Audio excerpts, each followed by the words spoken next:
with Keller Williams Cherry Hill and parkbench.com, and if you are not in a good mood yet today, you are about to be. I'm here with one of the most joyful, infectious people that you have ever met, Allegra Cohen with Abundance by Allegra. Thank you so much for being with me today. I'm so happy to see you again, Hill. Yes. It's been a few We're years. friends. We go way back. Someone who is worth keeping in touch with and calling. Oh, thank you. I'm so My happy to see pleasure. you. Welcome home. And I can't wait to hear about what you have been doing for the past 20 years. You know, it's just been a few things. A couple things here and there. So first off, what have you been doing? Tell me about your background. Since our old dancing days in high school, what have you been up to? Well, still to me, like when I think of our time together at Triple Threat, it was all about the jazz hands. And so, we've had to continue the through line of jazz hands throughout life and end up in this moment with Abundance. But so I, grew up on the west side of Cherry Hill, New Jersey, and then went to Montclair State University. I majored in theater and sorority, as I like to say, because why not? And, sorority life is kind of a minor. It's totally, it becomes a minor. But the families that you meet in college, that you can connect with different friendship families, that becomes family. So it becomes family. And so then when I was at Montclair State, I really wanted to tap into every facet of the entertainment industry. And I wasn't just focused on being an actor. And so it became important to me to figure out, okay, what are all of the different ways that I can actually earn an income in the entertainment world? Which is very smart because, as I think everybody realizes, it's hard out there. It is hard to kind of make it, and that if you, maybe branch out a little bit and at least understand production, you understand kind of the art side of it, you have a lot more opportunities. Absolutely, and you can speak to all different walks of life when you're really, really working on becoming who you are. And so it was literally pounding the pavement. Okay, I got into voiceovers. I did regional theater. I became assistants in production along the way. And then it was from sitting at a voiceover audition that my dear friend passed me his laptop. I had never met him before. We're at the audition and he was like, give this a read and tell me what you think. And I read these 3 pages of a script and I had an immediate hot flash. My first one, like 25 years old. And I was like, oh my God, this is amazing. I want to make this. And he asked me if I wanted to produce it with him. And I was like, that sounds great. I'm not sure what a producer does, but we'll figure it out. We'll figure it out. And so that was the first project that I produced. And from there, produced some web series and TV pilots and one-woman shows, and went on to learn my way as I produced my first feature film called Putzel. Yeah. And that... You should check it out. For you snobs out there, it actually has an amazing cast of people you would know. Totally. Including my fellow curl friend, Susie Essman, who, she played a completely different role than she plays in Curb Your Enthusiasm in Putzel. But Putzel really got my feet wet in what became important to me when I was working on set and wanting to make everyone feel important and celebrated and happy. And it's kind of like where the Fungineer mindset was born. I definitely wanted to find ways of infusing fun my entire life in everything I do. And I can attest to that. She was never in a bad mood. She just always was that person that no matter how long the day got, you were the one who was just like, no, come on guys. Like, and clearly it is still the same, which is great to see. Oh, thanks, Hill. We've all been through stuff. Like, it's not like life was smooth sailing all the time. And the thing that I think that we really have control over is our attitude. And that's kind of all we have control over, really. I think that we have control over our focus.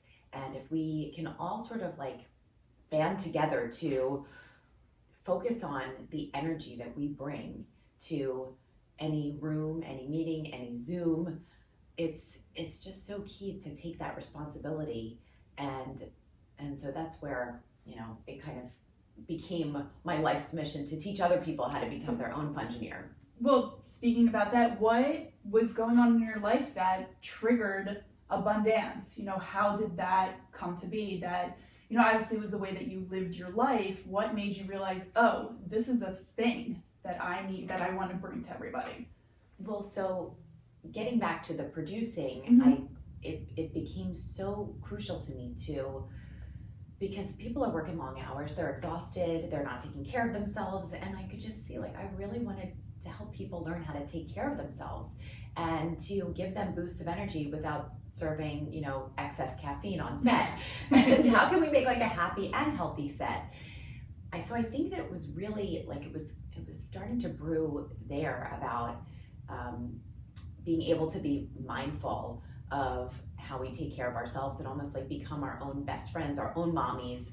How do we do that when, you know, we're out in the world and taking care of ourselves? Mm-hmm. So then it was a girlfriend of mine who, she was like, Allegra, I need you to teach me how to have fun. And I was like, what do you mean? Like, you're so fun. Like, we have so much fun together. Like, you want me to teach you how to have fun? And that was really what spawned this a few years ago. And she just reminded me the other day, she's like, remember when I was suggesting, you know, you needed to come up with a place for us to go to for our birthdays in New York. And she was like, it needs to be fun. It needs to be fun. And I'm like, what are you talking about? Like, we are the fun. Like, we are the fun. So it's not just about like that night was fun, you know, in kind of that you create the fun, that you can't, you know, build up like we have to go to like the best restaurant so it's like a great night. That it's like, no, if we have that attitude of having the great night, you could be at a Chuck E. Cheese or a McDonald's and it's fun because of what you're bringing. Exactly. It doesn't Yeah, matter. I got it. You totally. Fungineer word. It doesn't matter where you are. It is up to us. And I think that being a fungineer, it's, you know, that's like the fun term for it, but like it's a good term for it though. It's a simple way of saying something that we kind of forget. Just exactly, we forget, because as children, there were reasons why we were less stressed. It's because we were playing and we were dancing. That's what I was right? going to ask you about. You know, you talk about how that just having fun, you know, as an adult, that it's when you're kids, it doesn't occur to you. And why do we lose that? Why does it just, no, you're a grown up now, that Right. Why can't you still have that joyous feeling? It's become one of my top values to really celebrate being the fun, and to help people remember. Like, one of the aspects of my business that I think is so important is to wake up that creativity and that imagination that we had so naturally as children, because we were dancing, we were playing, we were being silly, and we were using our imaginations every single day. And I am so fortunate that I have this 2.5-year-old, Aston, who is like my biggest teacher every single day. And reminding you the importance of being in that moment. And absolutely, that I think it's kind of like the equation is, it's a combination of playfulness, it's a combination of being aware of the present moment. So playfulness, presence, and then having a partnership in a collaboration of, we're each responsible for the energy that we bring. So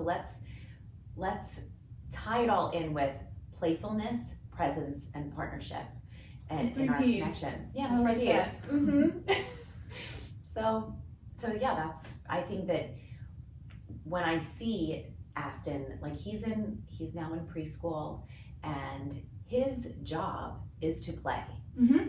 And I want to remind people that, like, that's why we kind of came down here on earth. Like, I kind of teeter on that we are on earth and we are in heaven on earth. Like, the experience, just being alive, like truly, as hokey as it could possibly sound, today is all we have. Like Right. today, Life is short, and if Mhm. you're not going to make the most out of it, right? why? So I like to help people find their point, like, and help people direct to their, like, where is their fun compass pointing, how to incorporate some of those things that we got to do as children. Like now, you know, you're experiencing dance again, and that we got to do, you know, every single day. We got to awaken our bodies and change our physiology. It didn't matter what happened the moment before, like coming, you know, driving in the parking lot, like from high school, and like we went in front of those mirrors and we disappeared. Yep. And it was just like a reawakening of our little selves that we got to dance. Oh, I love the way you put it like that, because that is true. Kind of me taking that again is like, you know what, I've accepted I'm not going to be a professional dancer. Like that ship has sailed, but you can. It's still been fun, and it's just like, no, like there was a reason I did this for so long, and there's a reason we did dance for so long. Every day, all day, didn't have a weekend for our entire childhood, and we loved it, and we would probably do anything to have that back. And you can have it back. That's where we're in the driver's seat of our lives. We're the authors of our story, and so incorporate that fun, like make it a choice. I also realized in like this discovery of what is truly the most important to me, and it's helping to raise the world's fun frequency, one fungineer at a time.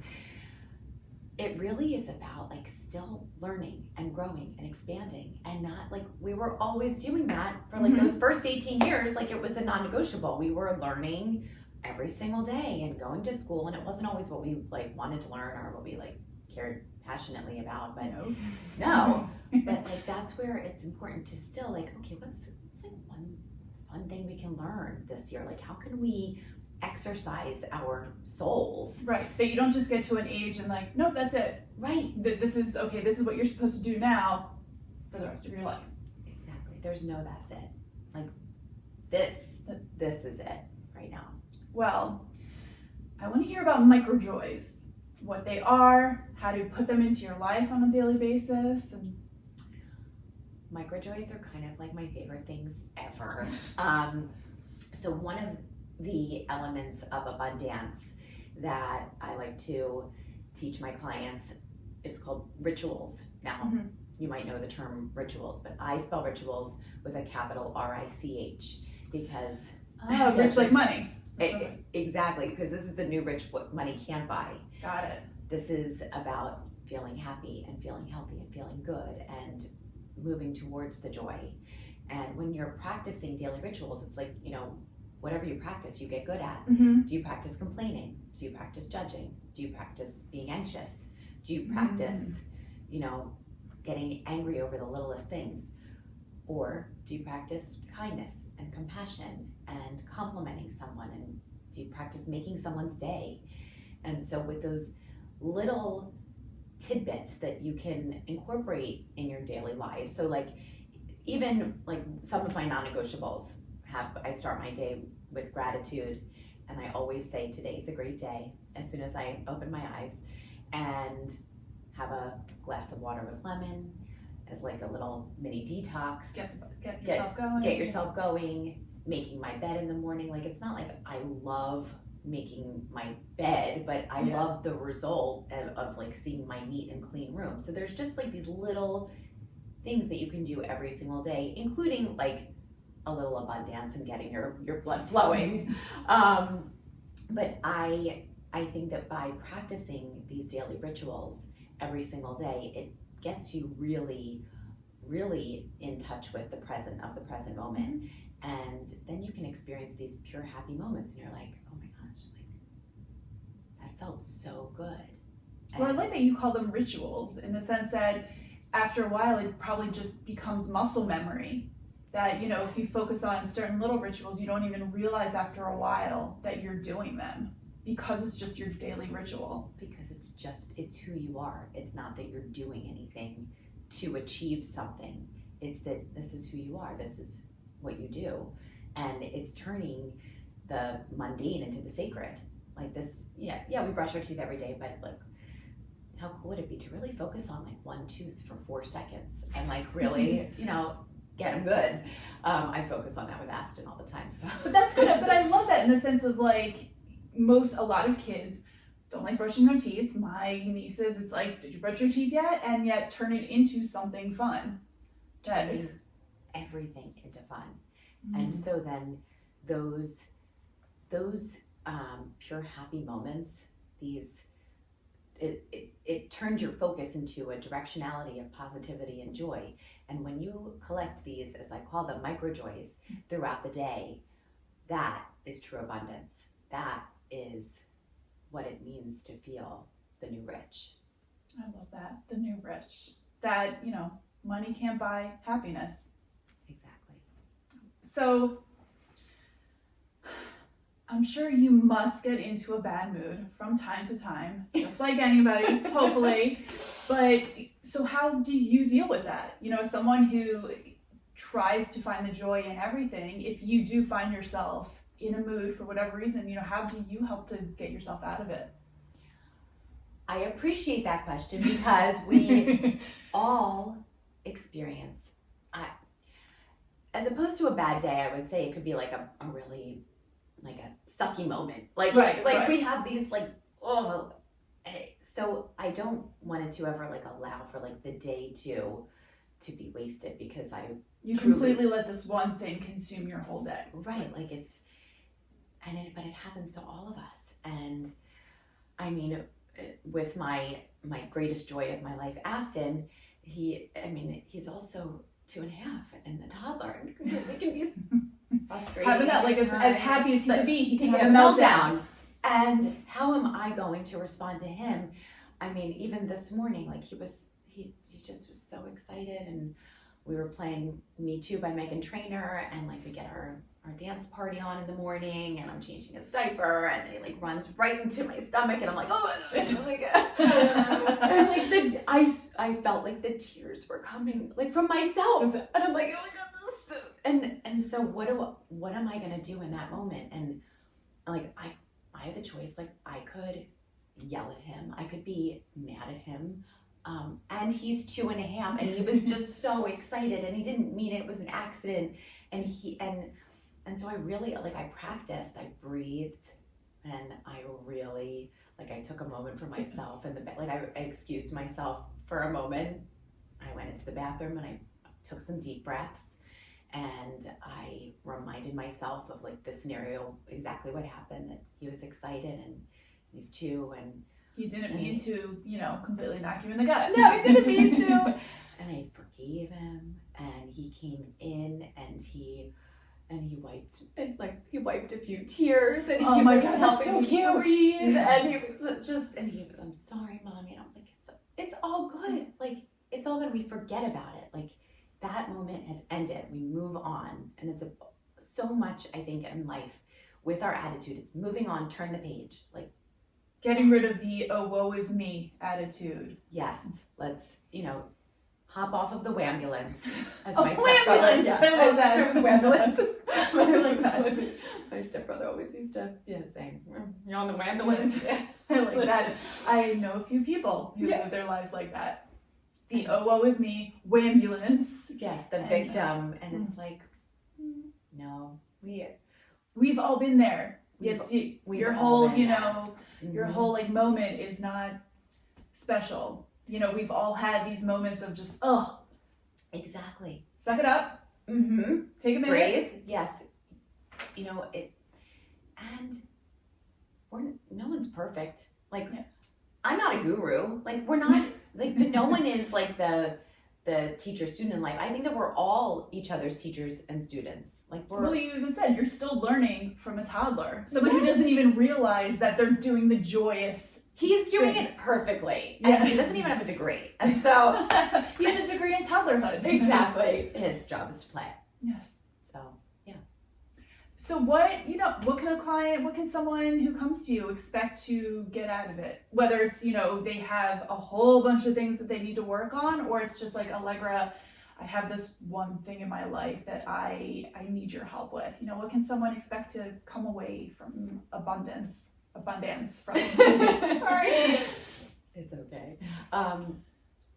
Well, first off, I'm not a therapist, so we're not going to go into old baggage or like Tell me about stuff. your parents. Right, we aren't going to go there. We're about moving forward.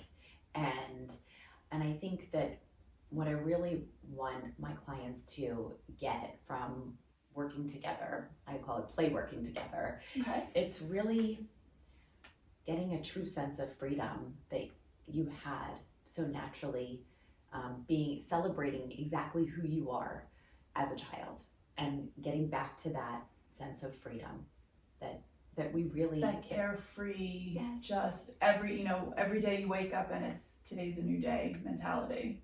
Yes, and today is a great day mentality, and that's really what I want people to be able to get to, like, remember and appreciate that this is our one shot here, so we might make the most of it. Yeah, make the most of it. Have a lot of fun while we're here. I love that. Now, mentioned she grew up in Cherry Hill, went off to live the fancy New York life, but what brought you back to the area? Why did you want to come back to South Jersey?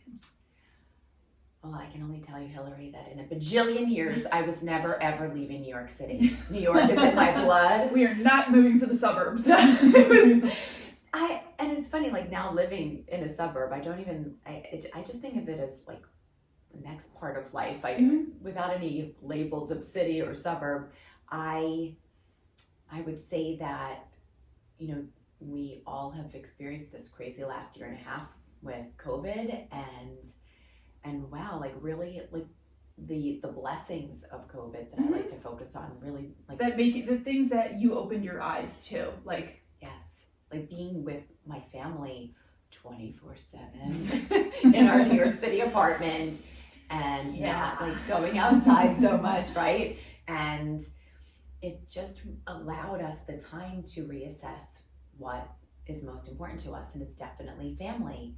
And I also am so blessed to have two bonus teenagers, one who was a freshman at Tulane University and one who was 16 at the iSchool in Manhattan and Soho.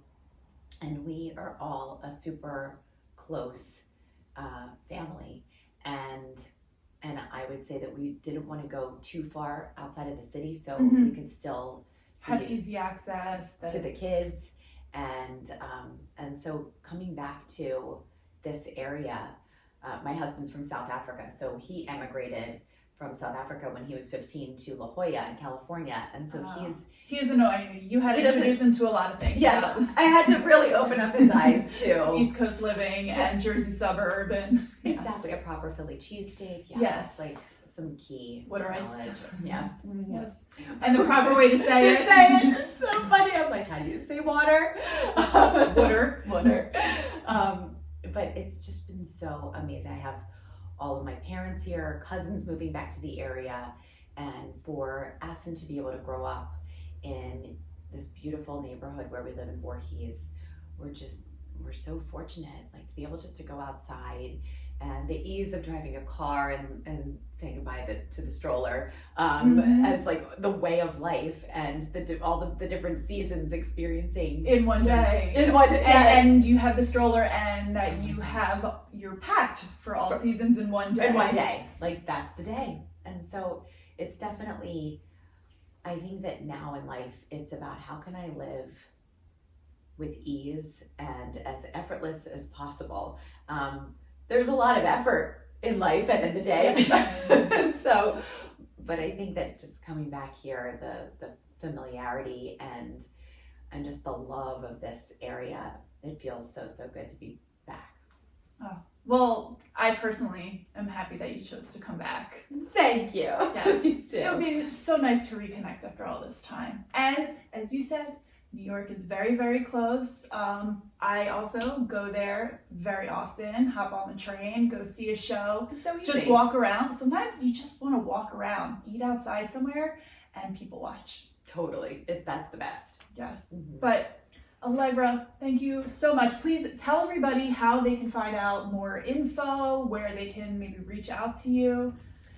You can find more info on my website, abundancebyallegra.com, and you can check out our very, very fun family on Instagram at Allegra Cohen, and we're also on TikTok at Fun Frequency. And I just Fun Frequency. Oh, I love that. So thank you so much for having me on my today. pleasure. Allegra Cohen by Abundance by Allegra, Hilary Ettenson with Keller Williams Cherry Hill, and parkbench.com. Thank you so much. Thank you.